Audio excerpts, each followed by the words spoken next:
பார்வையாளர் அனைவருக்கும் தமிழ் மலையொலியின் அன்பு வணக்கம். இன்று நாம் பார்க்க இருக்கின்ற தலைப்பு டபுள் ஏஜென்ட் வேலை செய்கின்ற மூத்த பத்திரிகையாளர்களும் அவர்கள் விடுத்த கண்டனங்களும் அதற்கு நம்மளுடைய பதிலும் அப்படி தான் நம்ம பேச இருக்கிறோம்.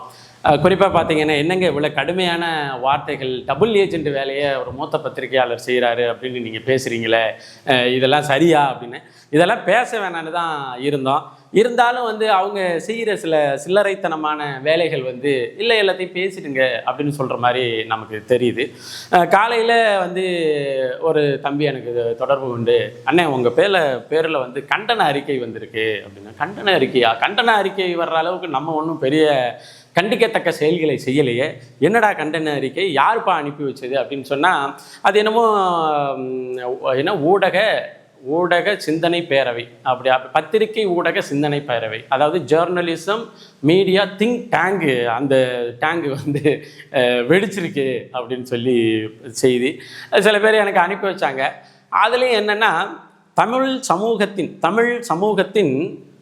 ஒட்டுமொத்த தமிழ் சமூகத்தின் மூத்த பத்திரிகையாளர்களில் ஒருவரான அப்படின்னு சொல்லி இன்னாரன்னு சோசோ அப்படின்னு சொல்லி போட்டு இவரை இழிவுபடுத்தும் வகையில் தேசிய தலைவரினுடைய படத்தையும் தேசிய தலைவரையும் பயன்படுத்துகின்ற நாம் தமிழர் கட்சி வீரத்தமிழர் முன்னணியினுடைய பொறுப்பாளராக இருக்கின்ற இவரை உடனடியாக பொறுப்பிலிருந்து விடுவிக்க வேண்டும்.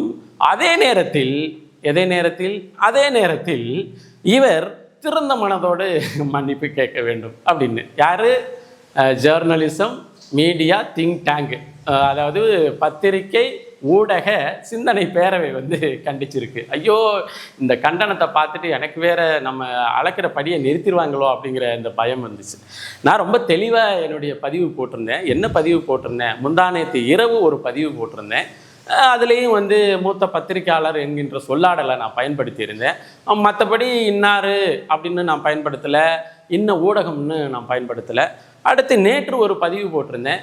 அதுலேயும் ரொம்ப தெளிவாக போட்டிருந்தேன். இன்ன மீடியா என்று சொல்லலை, இன்ன நபர் என்று சொல்லலை, மூத்த பத்திரிகையாளர், ஊடகவியலாளர், இன்று மற்றும் சிலர் அப்படின்னு சொல்லி தான் அந்த வீடியோ பேசியிருந்தேன். இப்போ பார்த்தா நம்ம ஊர்லெல்லாம் கோழி திருடி போயிடும். இப்போ நம்ம பக்கத்து வீட்டில் ஒரு கோழி திருடு போகுதுன்னு வச்சுங்களேன்.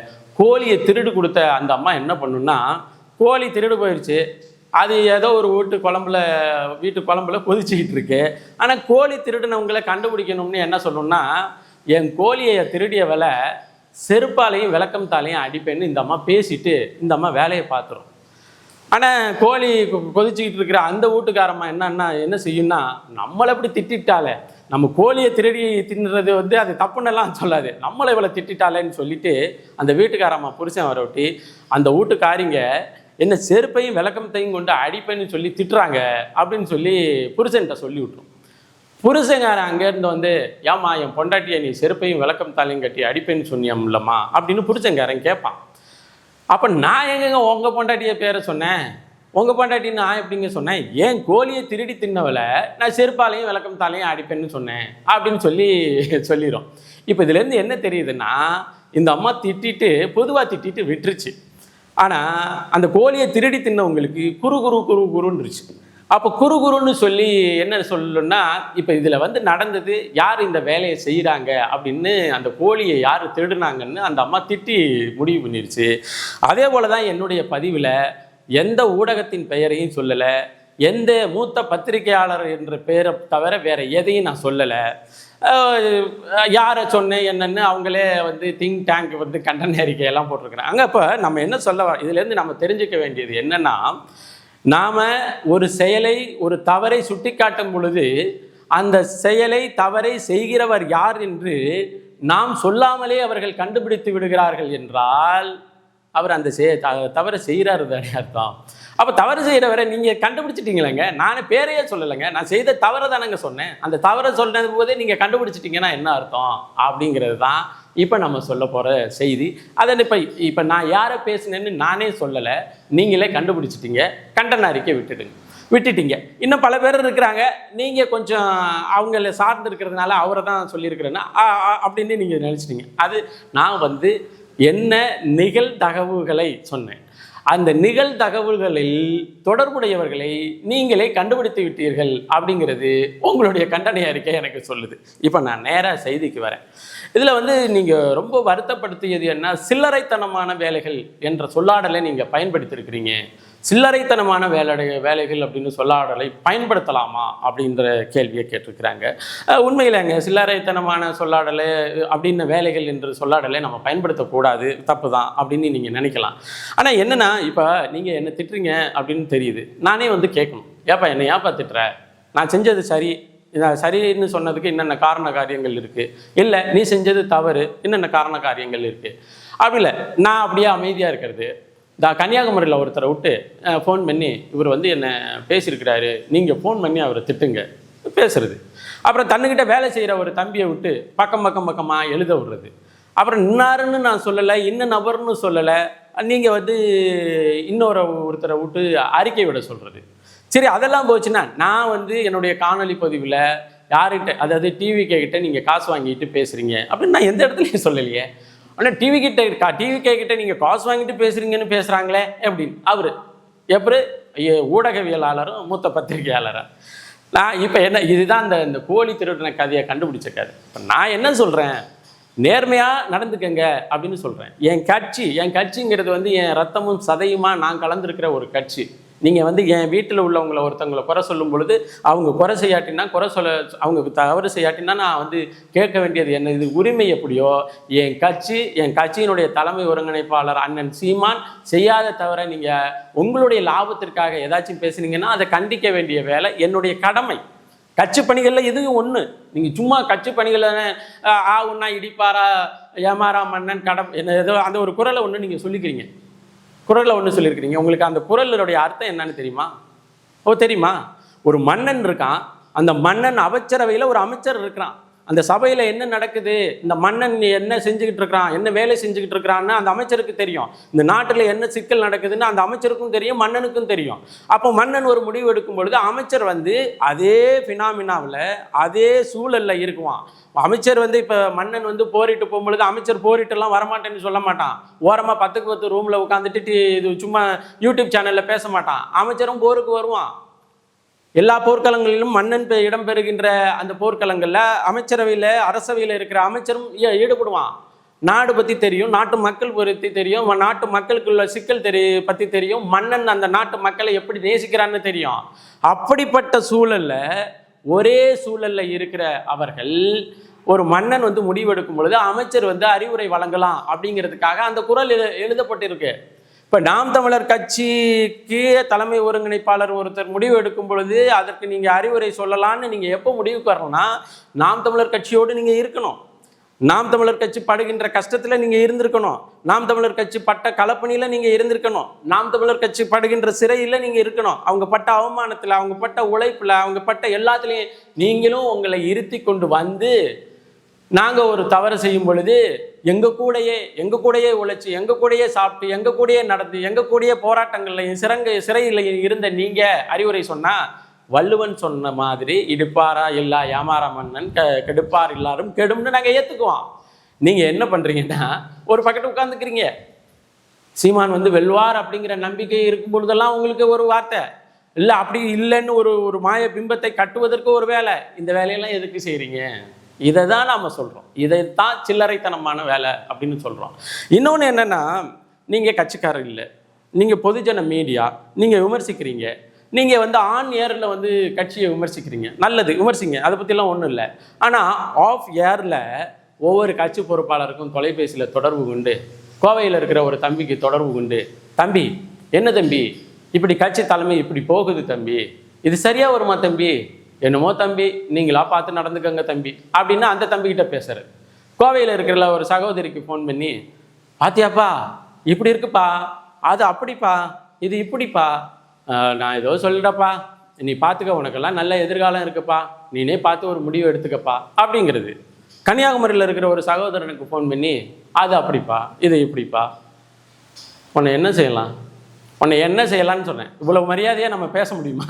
இதையெல்லாம் கேட்டுட்டு உன்னை வந்து உங்களை நான் இன்னும் அதை சொல்கிறேன், யாராக இருந்தாலும் அந்த மூத்த பத்திரிகையாளர் யாராக இருந்தாலும் சரி, உங்களை உங்களை வந்து எவ்வளோ நாகரிகமாக பேசணும்னு நீங்கள் எதிர்பார்க்குறீங்க? கட்சிக்காரனை கட்சியில் வேலை செய்கிறவனுக்கு தொடர்பு கொண்டு கட்சியினுடைய தலைமை பற்றி குறை சொல்கிறது, உங்களுடைய பக்கத்தில் உங்களுடைய சிந்தனையில் இருக்கிறத அவருக்கு பேசுறது, அங்கே அலைபேசியில் பேசுறது, அங்கே சொல்கிறது, இங்கே சொல்கிறது, இதற்கெல்லாம் பேர் என்ன தெரியுமா? இதுக்கு பேர் தான் டபுள் ஏஜென்ட் வேலை. நீங்கள் நாம் தமிழர் கட்சியில் இருக்கிறவங்களை எல்லாம் பேசி சரி பண்ணி எங்கே கூட்டிகிட்டு போக போகிறீங்க? இல்லை நீங்கள் ஏற்கனவே விவாதித்த மாதிரி டிவிகே கிட்ட காசு வாங்கிட்டு நாம் தமிழர் கட்சியில் இருக்கிறவங்கள கூட்டிகிட்டு போக போகிறீங்களா? நீங்கள் வெளிப்படையாக செய்யுங்க. எங்க திமுக எதிர்ப்பு எவனும் நாம் தமிழர் கட்சிக்கு பாடம் எடுக்க வேண்டிய எந்த அவசியமும் இல்லைங்க. 2021 அதிமுகவை வீழ்த்தி திமுக வந்து ஆட்சி அதிகாரத்துக்கு வருது. 2021 2026 அதிமுக எதிர்த்ததை விட திமுகவை நாம் தமிழர் கட்சி மட்டும்தான் எதிர்த்துச்சு. நீங்கள் சொல்லுங்கள், எவனாச்சும் நாம் தமிழர் கட்சி அளவிற்கு திமுகவை ஆளுங்கட்சியாக இருந்த திமுகவை எதிர்த்த ஒருவனை சிங்கிள் மேன் சொல்லுங்க, ஒரு மீடியாவை சொல்லுங்க. யாருக்கு அதிமுக காரங்களுக்கு நீங்க எடுங்க. அதிமுகவுக்கு திமுகவை எதிர்ப்பது எப்படி? அதிமுகவுக்கு நீங்க தான் அதிமுகவுக்கு ஓட்டெல்லாம் கேட்டீங்க. அதிமுகவுக்கு ஓட்டு கேட்ட நீங்க அதிமுக காரன்ட்ட எப்படி திமுகவை எதிர்ப்பது என்று அவனுக்கு பாடம் விடுங்க. நாம் தமிழர் கட்சிக்கு பிறவி கடனே அதிமுக அழிஞ்சிருச்சு விடுங்க. பிறவி கடனே வந்து திமுகவை அழிப்பது.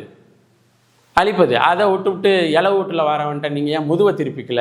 கல்யாண வீட்டுக்கிட்ட வர்றவன்ட்ட நீங்கள் ஏன் மூஞ்சியை திருப்பிக்கல? இதெல்லாம் ஒரு காரண காரியமா? அப்போ நாம் என்னென்னா ஒரு நேர்மையாக ஒரு விஷயத்தை அணுகணும் அப்படின்னு பதிவு போடுறோம். நாம் போட்ட பதிவு எந்த ஒரு தனி மனிதனை குறித்தும் வந்து பேசலை, போடலை. இது மாதிரியான ஒரு நிகழ்தகவுகளை நீங்கள் செய்யாதீர்கள் என்று போடுறோம்.